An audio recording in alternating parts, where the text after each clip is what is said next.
A las 9:43 de la mañana en Pekín, un temblor silencioso recorrió los mercados globales. Casi 19.000 millones de dólares en bonos del Tesoro estadounidense desaparecieron de la cartera china en un solo movimiento imprevisto. En cuestión de minutos, las terminales Bloomberg en Washington comenzaron a emitir alertas.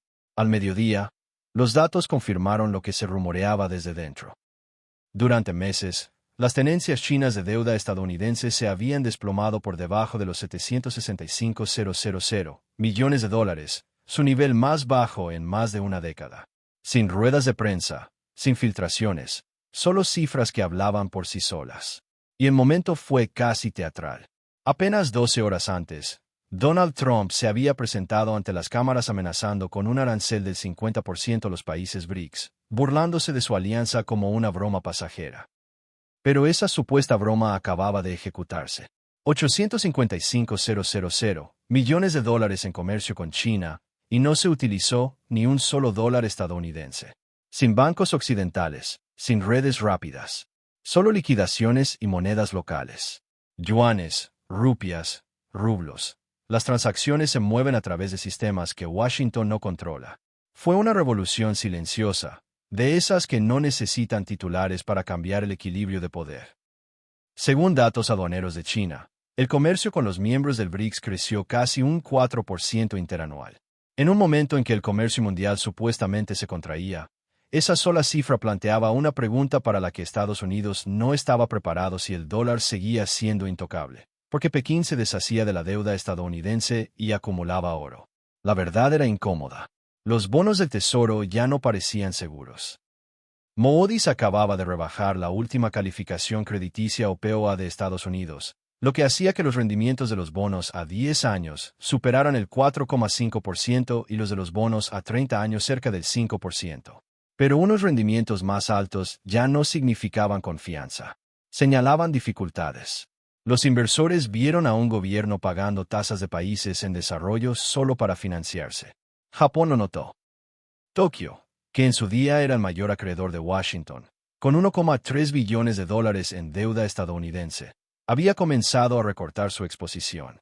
De forma silenciosa, pero extraña, las tenencias de Gran Bretaña se dispararon, superando a las de China por primera vez en la historia. Los analistas de Financial Times pronto descubrieron la ilusión. Gran parte de la compra británica era en realidad intermediarios de custodia que ocultaban la verdadera fuente de los fondos. Alguien estaba llenando el vacío que China dejó atrás. Ese alguien resultó ser los propios aliados de Estados Unidos. Las naciones del G7, Europa, Japón, Canadá estaban absorbiendo silenciosamente la deuda que otros ya no querían.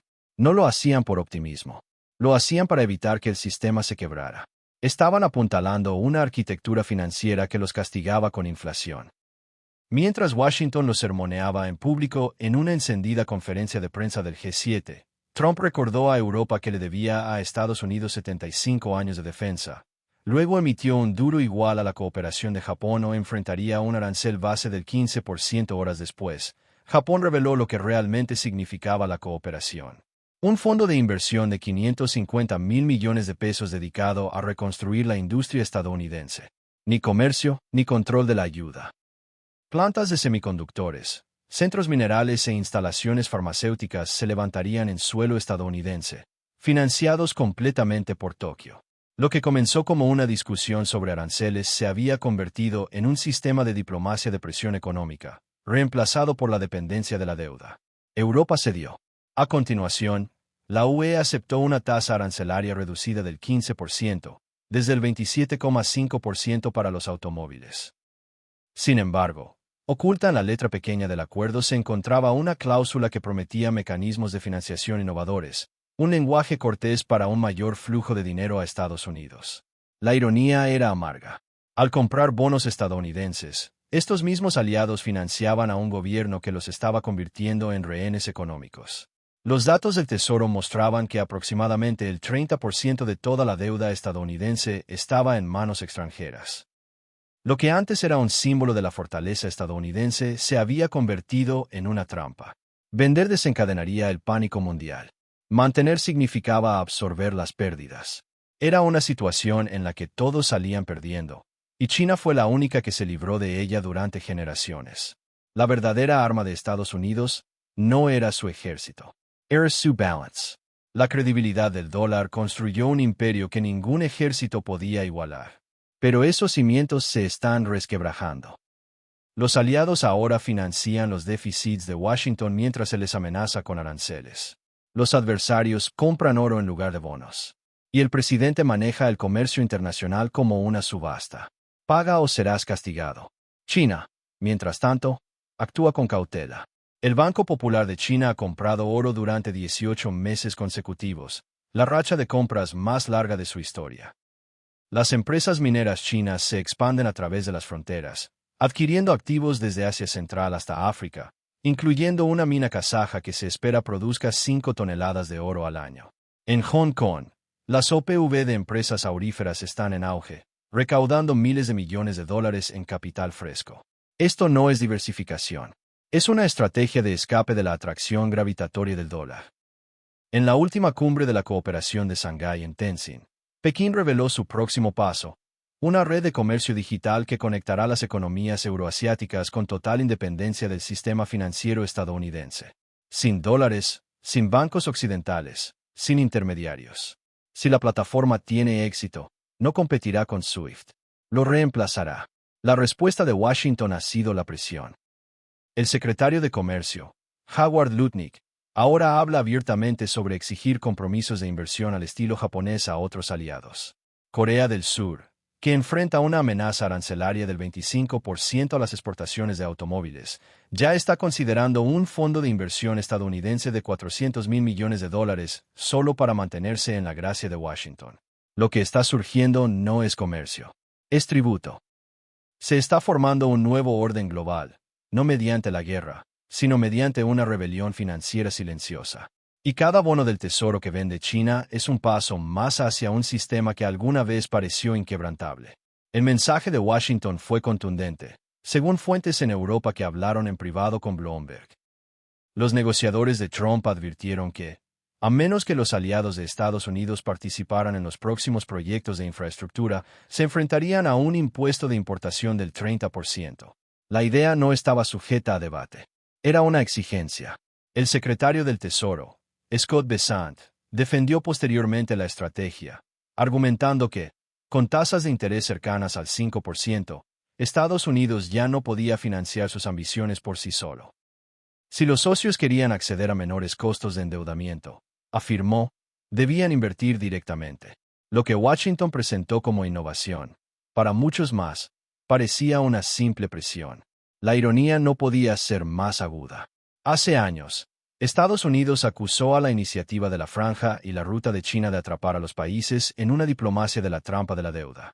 Ahora, Estados Unidos estaba haciendo lo mismo, pero con sus amigos. Al mismo tiempo, algo más grande se estaba gestando más allá de la perspectiva occidental. El comercio entre China y la creciente red BRICS ha aumentado discretamente hasta representar casi un tercio del comercio exterior total de Pekín. Y no son los productos baratos los que impulsan ese auge, sino la maquinaria, los productos químicos y los equipos de producción de alta gama que impulsan industrias enteras. Este ya no es un club de naciones en dificultades. Se trata de una coalición industrial que se está formando sin el permiso de Occidente. Sin embargo, Trump desestimó la amenaza. En una cumbre en Washington, se jactó de que los BRICS habían intentado desafiar al dólar. Les impusimos aranceles del 10%. Se rió. Y su siguiente reunión fue medio vacía. Pero los datos del Tesoro cuentan otra historia. Los acuerdos de China con los países BRICS, por valor de cientos de miles de millones, no disminuyeron. Omicron. El presidente podría haber ganado los titulares, pero las cifras revelaban una verdad más silenciosa. El impulso manufacturero de Estados Unidos se estaba desvaneciendo. El empleo en las fábricas lleva meses contrayéndose. El índice ISM se sitúa por debajo de 50, lo que indica un declive. Más de 80.000 empleos industriales han desaparecido desde enero. Y mientras el gobierno celebra el regreso de las fábricas, las materias primas que las alimentan, cobre, aluminio y tierras raras, son importadas y ahora son mucho más caras. Con los nuevos aranceles, ese coste se filtra. Aranceles más altos significan precios más altos, menor demanda y menos empleos. El gobierno quiere reconstruir la industria, pero la inflación está haciendo que ese sueño sea más difícil. Con cada envío que llega a los puertos estadounidenses. A diferencia de 2018, la Reserva Federal ya no tiene margen de maniobra. Reducir las tasas hundiría el dólar. Subirlas aún más podría arruinar el mercado de bonos. Así que Washington ha recurrido a otra herramienta, el dinero ajeno. El acuerdo de inversión de $500 millones de Japón fue solo el acto de apertura. Se están llevando a cabo conversaciones discretas con Canadá y la Unión Europea para paquetes de financiación similares. Pero esos aliados ya están sufriendo. El mercado inmobiliario canadiense se está desplomando por la deuda. Europa, privada del gas ruso barato, está luchando contra una desaceleración industrial. Alemania ha caído en una recesión técnica. Francia está luchando contra una inflación de 2 dígitos en energía. Estos no son clientes ricos. Son economías heridas que están siendo presionadas para financiar la recuperación de Estados Unidos. Si se niegan, el siguiente paso es la escalada. Un arancel del 50% sobre los productos de los BRICS ya se está discutiendo en Washington, mientras que Bruselas está preparando una lista de represalias del 30% por un valor de $17 mil millones en exportaciones estadounidenses. Exportaciones. Si ambas partes apretaran el gatillo, se desencadenaría la ruptura comercial más grave entre potencias occidentales en la historia moderna. Más perjudicial que las disputas entre Airbus y Boeing. Más hostil que las antiguas guerras del acero. Porque esta vez la lucha se centra en el control de la inversión, no en el comercio en sí. En el centro de toda esta agitación se encuentra el mercado de bonos del Tesoro estadounidense, el núcleo silencioso de las finanzas globales. A pesar de que China redujo su exposición, las tenencias extranjeras de deuda estadounidense alcanzaron un récord de $9 billones esta primavera. Esto genera escalofríos. ¿Quiénes siguen comprando y qué sucede si dejan de hacerlo? Si los bancos centrales del G7 comienzan a reducir su apoyo, Estados Unidos se enfrentaría a 3 retos imposibles: imprimir más dólares, declarar un impago o solicitar capital. Ninguno es políticamente viable. Sin embargo, todos se están volviendo cada vez más reales. Por eso la próxima ronda de conversaciones entre Estados Unidos y China en Estocolmo es tan importante. Oficialmente, la agenda gira en torno a la agricultura, la ciberseguridad y la energía. Pero a puerta cerrada, la verdadera petición de Washington es dejar de vender bonos del Tesoro. Mantener la estabilidad del sistema. Pekín no muestra interés. Desde la perspectiva de China, la lógica es: comprar deuda estadounidense financia a sus rivales. Guerra comercial. Comprar oro te protege de ella. Construir rutas comerciales más allá del dólar hace que esas guerras sean irrelevantes. Es una revolución silenciosa que se desarrolla a plena vista. Mientras Occidente lucha contra la inflación, el débil crecimiento y la economía populista, los cimientos del poder global están cambiando. El nuevo orden no llega con disparos ni titulares. Se manifiesta a través de las balanzas comerciales, los flujos de capital y una sutil orden de venta a la vez. La guerra financiera no se avecina. Ya está aquí. Y quizás la mayor ironía de todas es que Estados Unidos, otrora arquitecto de la economía mundial basada en reglas, ahora está probando que sucede cuando estas ya no le favorecen. Pero reescribir el sistema no restaura el dominio. Solo revela cuánto del ya se ha desvanecido.